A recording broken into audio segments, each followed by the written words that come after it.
পমিলাৰ প্ৰেমতে মোৰ হলেও হব বদনাম সুন্দৰী পমিলাৰ প্ৰেমতে মোৰ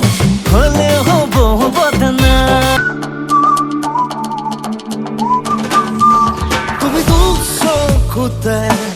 কাজল ললে তুমি দু বাহুতে তুমি দু চকুতে কাজল ললে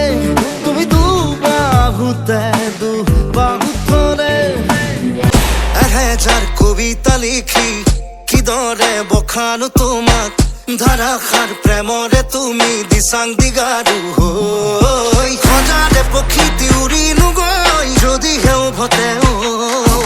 আজীৱন থাকিব তোমাৰে হৈ মনৰ হাবিতে ৰৈ